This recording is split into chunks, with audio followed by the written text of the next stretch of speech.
maganda ka, mukhang kailangan mind control yung si Julian. Alay, utos ba yan ni Boss Dane? Kung si Dean lang ang masusunod, matagal nang tigok yun. Pero hindi pwede dahil tayo naman malalagot kay Boss Maggie. Okay.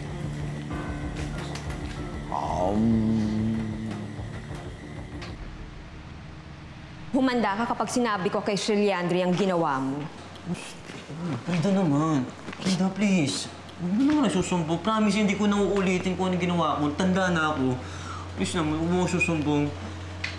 Lahat gagawin ko para sa'yo. Kahit puri ko, bibigay ko para sa'yo. Wala susumbong. Totoo ba yung sinasabi mo? Ay, sus. Sabi ko na nga, be. Interesado ko rin sa puri ko. Excuse me, ang ibig kong sabihin, totoo bang lahat gagawin mo para hindi ka mapalayas? Oo naman, yes. Sige, i-foots pa mo ako. Foots pa. Sige, foots pa. Ano ba yung foots pa? Frida. Hindi mo... Ay, Miss Venus, saan ka ba nanggaling? Kanina ka pa hinahanap ni Sir Leandro, alalang-alala siya sa'yo. Alam ko. Kaya gusto ko siyang makausap. Lahat kayo. Maganda ka ng drinks. Oo, ma'am. Yes, ma'am. By the way. Oo, ma'am. Sige. Yes. Yes. Puts pa natin to. Foots pa? Ay, puts. Sumbong kita. Hindi, oo nga. Ako. Tuntua ka, no? Makahanap ka ng tagatanggal ng kalyo mo sa paa.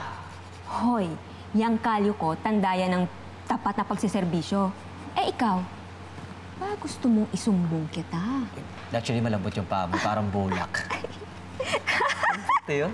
Parang bulak. Ano ba, nakikiti ako? Pasok ata sa ilong mo. Ay, di, ano? Uy, tanda. Huwag kang malipot. Hindi nga ako. Mukhang nagkakasayahan kayo dito. Sila lang, anak. Ako nag-aalala ako sa iyo eh. Tsaka sana, wag mo nang ulitin gawin sa akin yung ginawa mo kanina. Yes, pa. I'm sorry. Ikaw ba talaga yan, Miss Venus? Parang may kakaiba na naman sa'yo. Actually, yun nga ang gusto ko ipagtapat sa inyong lahat. These past few weeks, sumailalim ako sa mind control ni Llama at sinamantala niya ang galit ko kay Pepe. Yung sama ng loob na nararamdaman ko. Inutusan niya ako na patayin si Pepe. Bakit sinasabi mo sa amin ngayon ito? Dahil tapos na yon pa. Nakawala na ako sa mind control ni Llama. Hindi na kayo kailangan mag-alala sa akin dahil hindi ko kayo sasaktan. Are you sure, Miss Venus? Yes, Frida. Unless gusto mo, ikaw ang saktan ko. OMG! Miss Venus, you're back! Ikaw na yan! Miss Venus, you're back! Ay! Welcome back, anak!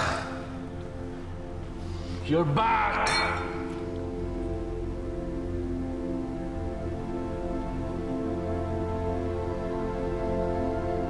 So, ano nang gagawin natin kay Venus?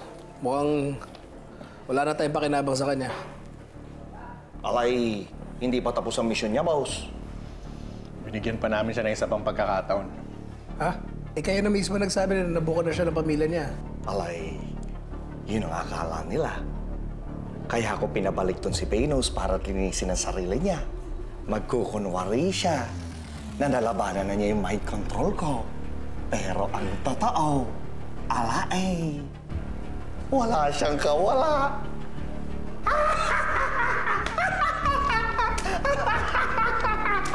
Cheers! Cheers! Cheers! Cheers!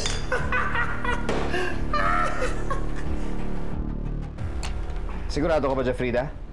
Wala ka bang napapansin na kakaiba dyan sa kanya? Wala.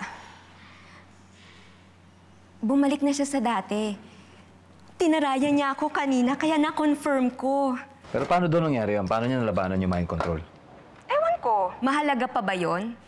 Ang importante, okay na si Miss Venus. Sa bagay. Masaya ako para sa kanya ngayon. Buti naman. Kaya nga ako tumawag, Pepe, para magpasalamat. Umipekto din siguro yung pagtatapat mo ng pag-ibig sa kanya. Sa tingin ko, yun yung naging paraan para bumalik siya sa dati.